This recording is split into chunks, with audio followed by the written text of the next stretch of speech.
And the bad news is, and it is news today, DJE Media, aka Curtis Arnold, has hit the front page of the newspaper today, Manchester Evening News. And he has been exposed again, for the SOs that he was arrested for a few months ago now. So he was actually arrested for 12 counts of fraud, 1 count of creating indecent images of a minor, and 1 count of releasing images and making images without consent. He was basically, from what I can read, from what I can gather, he was doing something like saying he was a modelling agency, posing as a modelling agent and generating indecent images of women. It was all a bit weird and a bit perverse, voyeurism, something to do with leggings that he had some sort of fetish for, and there's a photo of him posing in a pair of women's leggings, and I don't know the whole truth on this bit, but apparently he was like stockpiling the leggings or getting the girls to wear leggings and then taking them, or some sort of weird shit. And I know it's different strokes for different folks and all that, but this is obviously well over the line, illegal, disgusting, and he was convicted of it. So he got 34 months, I believe, but he seems to be back out and about now anyway. And the reason he has been exposed is he's basically, the Thames Valley Police feel like he's in breach of his SPHO, I think it's called. It's a prevention order of sexual for SOs, basically. SOPH, something along those lines anyway. So he was basically, and I think this is when Mickey and Shadowboxer were fighting with that fella. So I might be wrong, but the impression that I get is that it's that situation, because he's filmed a vulnerable girl in a very vulnerable state when she's sitting on the floor, and the boyfriend's basically said to him, go away, stop filming, and he's gone, I'll do what the fuck I want, I'll film what the fuck I want, what are you going to do about it? And a bystander said the same thing, and he said the same thing, what the fuck are you going to do about it? And the girl's in a very vulnerable state. Family members have said she was spiked. She was, if not, she was very, very drunk. But this isn't the first time that he does stuff like this. Now, someone like Charlie Veach is another one. They're two peas in a pod. Like, I quite like Billy Moore. I quite enjoy Billy Moore's content because he seems like quite a personable guy, and he doesn't really go around looking for trouble. He just sort of sticks up for himself if there is trouble going on. But Charlie Veach, and especially Curtis Arnold, his DJE Media, he's just an absolute wank stain. And he's just very, very provocative, very, very aggressive, and he's just such a little tosspot, mate. Honestly, he couldn't punch his way out of a paper bag, and he carts himself about with a security guard, and he's always mouthing off at people. But he'll go and film like homeless drug addicts and antagonize them, and then he'll go and film like police officers, and he'll just start mouthing off at police officers or security guards, and he just gets himself into situations with members of the public who and public servants who he just doesn't need to be, and he just sort of does it to drum up controversy because he knows that it's sort of car crash viewing, and he'll pose himself in Piccadilly Gardens in Manchester, and obviously it's like one of the roughest places in the country, but it's not like people don't live there. It's just a square where people go, druggies go, and drunks go, and asylum seekers and immigrants and stuff go. It's just a hotbed of crime.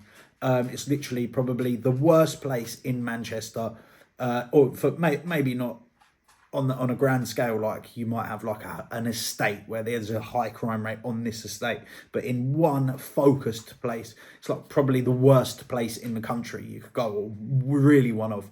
And you just know that something's going to kick off, and then you're going to go around and film people, which is antagonise them in the first place, and then you're going to start mouthing off at them when they don't want to be filmed. You've got some like homeless drug addict, and they're asking not to be filmed, and they're on whatever they're on. Well, what's going to happen if you carry on filming them? They're not going to want to be filmed, are they? Because it's embarrassing for them. They know why you're filming them. You're mocking them. Do you know what I mean? You're making an image of them to put online for people to go, oh, look at the fucking state of that. So they're obviously going to go, stop fucking filming me. They know the situation they're in. Do you know what I mean? They don't need this little fucking dickhead coming around and sticking a camera in their face. And he'll do stuff like film on spy glasses. And yeah, he hides behind the front of being a patriot. And I do feel like he's not actually that. You know, I don't know anything about his political beliefs or about his stance on things, but I just feel like he's hiding behind that to sort of drum up an audience. Oh, I'm going to go and show you asylum seeker hotels, or I'm going to show you what immigrants are doing in this place, or I'm going to show you what these Muslim people are who are on like a, when I watched people, they were on like a stand, like trying to give out leaflets and stuff like that. So he was going and just antagonizing them, filming them and stuff. And you're just like, well, what I believe he's trying to do, what it looks like he's trying to do, is drum up like a right-wing audience, knowing it's going to get hits and knowing people want to see these people behaving badly. Do you know what I mean? Because it's car crash TV, but it's all his fault. They wouldn't be doing that if he wasn't just being an absolute arsehole in the first place. So it's a strange one. But when you've got someone who's got these convictions, now, do you really want them roaming around vulnerable people with a camera, girls and stuff like that? Of course you don't. And when he's asked and approached by people, he doesn't actually give the name Curtis Arnold. He says Dan something or other. So he's been using a fake name for a while, and he's actually changed the name of his channel. So he was DJE Media. He's now DJ Audits. So he's sort of like trying to stray away from that because he knows he's been exposed on that one. And he had a different name in the first place before, but he got outed and got loads and loads of flack for filming a woman's, Nicola Bulley, a woman's body getting removed from a river, who was involved in a murder. Who was a victim of a murder. So he's just a real scumbag, this guy, like the real pits. But hopefully now, obviously, because his face has been stuck out there on the front page of the newspaper, and they've really gone in on him in the article. They've shared images of him filming this vulnerable girl to Thames Valley Police. So let's hope, fingers crossed, that there's going to be a stop to him. But he's definitely not going to be able to cart around Manchester anymore. You wouldn't have thought. He actually got given, what we're thinking about, he got given 34 months in prison. I'm sure that was October, or whether was it October when it all first come out, or was it old offences and it was only October everyone found out? Because if it was in October, he definitely hasn't done any 34 months. He may well have done it a time ago, but yeah. And he got a 4-month suspended sentence for breaking in somewhere. I think it was a jail and filming stuff he shouldn't have done. He is just the lowest of the low, really, this guy, and he's just profiting on being an absolute wank, basically. Car crash TV, filming people that don't want to be filmed, filming vulnerable people with mental health issues, people with addiction problems, and yeah, just cashing in on it because he must be absolutely creaming it. He's got 250k followers on YouTube, 400 and 350k subs on Facebook and TikTok and everything else. So you get videos that got tens of millions of views. And it's all just absolute exploitation. But yeah, let's hope that they put a stop to this absolute douchebag. And that'll be some good news for us. Anyway, boys, let me know what you think down below. Do you think he should be banned from carting about filming? Do you think people should just start kicking him out of areas like obviously not the homeless druggies and that, but the normal people should start going, mate, we know who you are, get the fuck out. Do you know what I mean? But let me know what you think down below. Anyway, thanks for watching. Adios, subscribe, le bosh.